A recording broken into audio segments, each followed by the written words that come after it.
Glória a Jesus. A paz do Senhor para todos. Amém. Podeis assentar, queridos irmãos. Quero falar inicialmente da minha alegria por estar aqui, da minha alegria por estar revendo amigos, irmãos, igreja do Senhor Jesus em IBC, obreiros que foram meus companheiros ministeriais. Minha gratidão a Deus pela vida do pastor Eliakim, pastor presidente deste campo. Minha gratidão a Deus pela vida do presbítero Silvio, que se deixou usar por Deus para a construção desta casa de oração. Minha alegria também é rever os colegas pastores que aqui se encontram, os obreiros. Que Deus esteja abençoando a vida de cada um. Eu me sinto honrado com as homenagens que foram dirigidas a mim esta noite, mas acho que toda honra, toda glória, todo louvor, o digno mesmo é aquele que é o Senhor das nossas vidas, porque tudo isto é dele, é por ele, é para ele. Portanto, glória ao nome dele eternamente.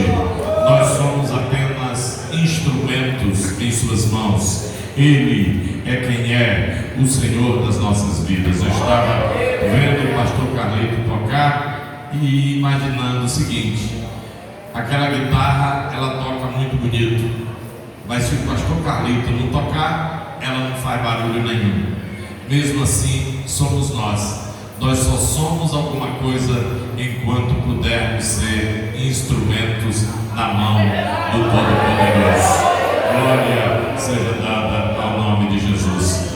Amados, eu quero também manifestar minha gratidão a Deus pela vida do irmão Djalma, lá de Camaçari, que está me acompanhando. Deus abençoe, Djalma.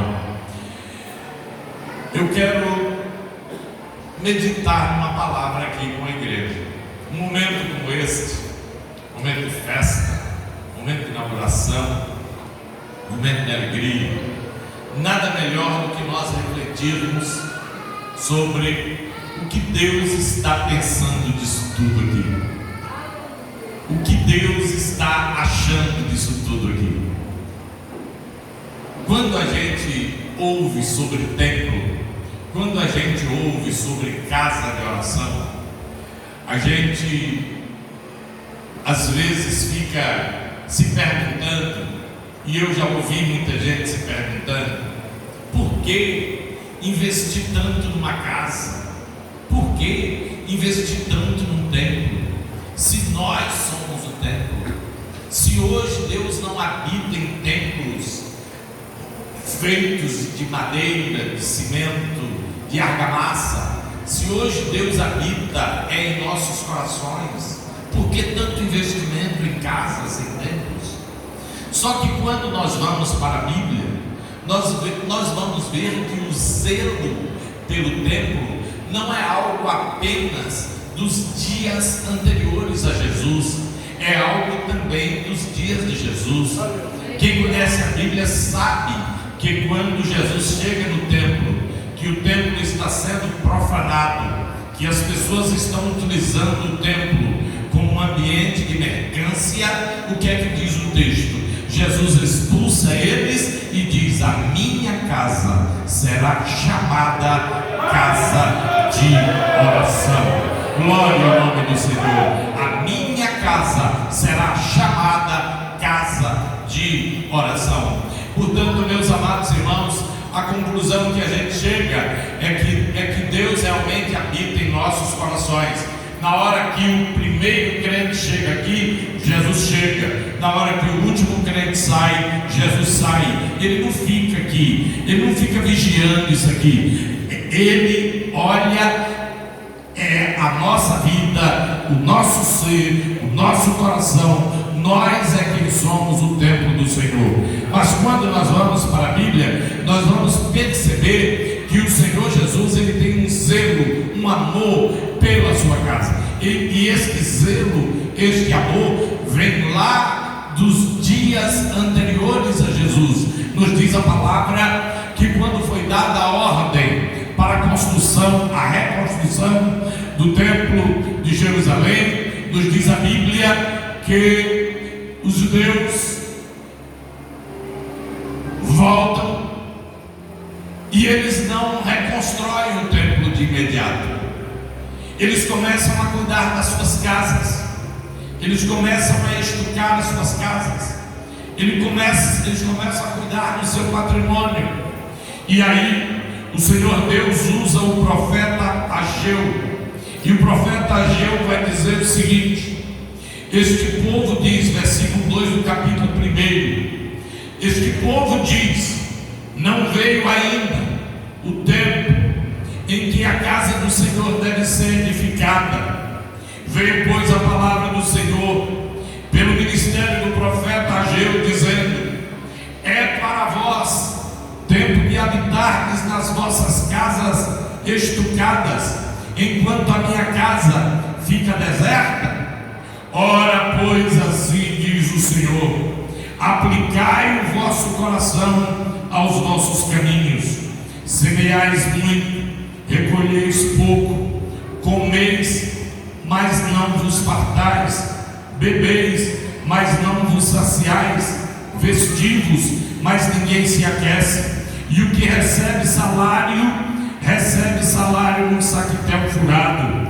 Assim diz o Senhor dos Exércitos: aplicai o vosso coração aos vossos caminhos, subi ao monte, trazei madeira e edificai a casa, e dela me agradarei, e eu serei glorificado, diz o Senhor.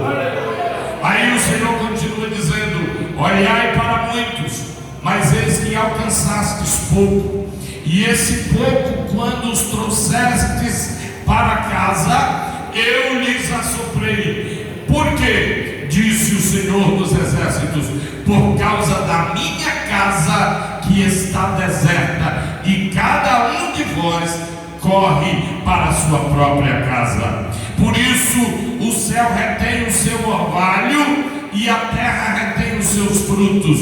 E eu fiz vir a seca sobre a terra, e sobre os montes, e sobre o trigo, e sobre o mosto, e sobre o azeite, e sobre tudo que a terra produz, como também sobre os homens, sobre os animais, e sobre todo o trabalho das suas mãos. Então ouviu Zorobabel, filho de Sealtiel, e Josué, filho de Jeozadak, sumo sacerdote, e todo o resto do povo do Senhor seu Deus, e as palavras do profeta Ageu, como o Senhor seu Deus o tinha enviado, e temeu o povo diante do Senhor. E temeu o povo diante do Senhor. Quando eu leio esta palavra, eu concluo que Deus se agrada de um templo aprazível, de um templo bem acabado, de um templo bem cuidado, de uma casa de oração bem feita, de um ambiente agradável para o povo de Deus congregar. Deus, Ele não gosta quando a sua casa está desarrumada, quando a sua casa está deserta, quando a sua casa está descuidada, quando a sua casa está abandonada, porque às vezes a casa de Deus fica abandonada e a nossa casa está bonita, a nossa casa está bem aparelhada. Mas hoje nós estamos vindo aqui para esta inauguração, conscientes de que a vontade do Senhor está sendo feita neste lugar. Nós louvamos a Deus pela vida dos líderes desta igreja, pela vida desta igreja, que tem tido a sensibilidade de entender que o tempo de Deus é este para edificar uma casa bonita de oração. Se os prédios públicos, os prédios privados, se os edifícios da cidade podem ser bonitos, belos, acabados, modernos, ser. Então nós temos realmente que investir num patrimônio valioso, bonito, bem apresentável, honroso, para a igreja do Senhor congregar e o nome do Senhor ser glorificado.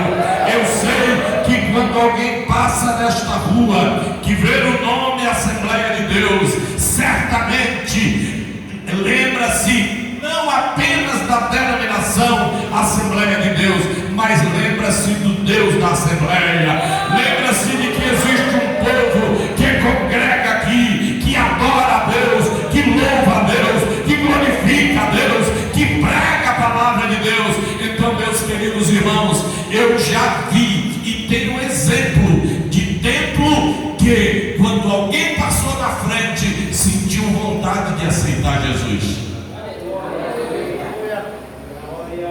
Mas às vezes a casa é tão feia, a casa é tão abandonada, é tão mal acabada, que alguém passa na frente e diz: olha, os crentes não estão cuidando da igreja, os crentes não estão tendo zelo da igreja, está tudo acabado, tudo caído, tudo desarmado.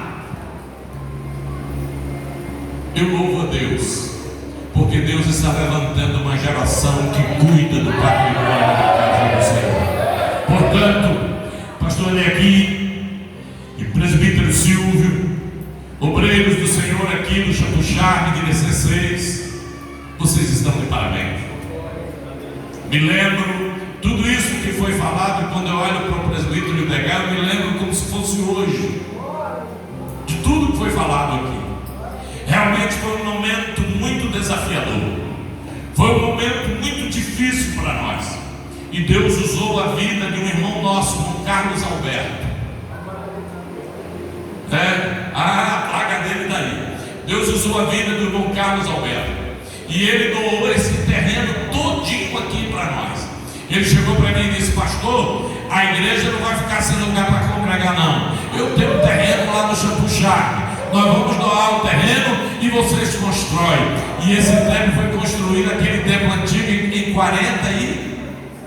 47 dias. O templo foi construído e a igreja voltou a congregar aqui para a glória do nome do Senhor.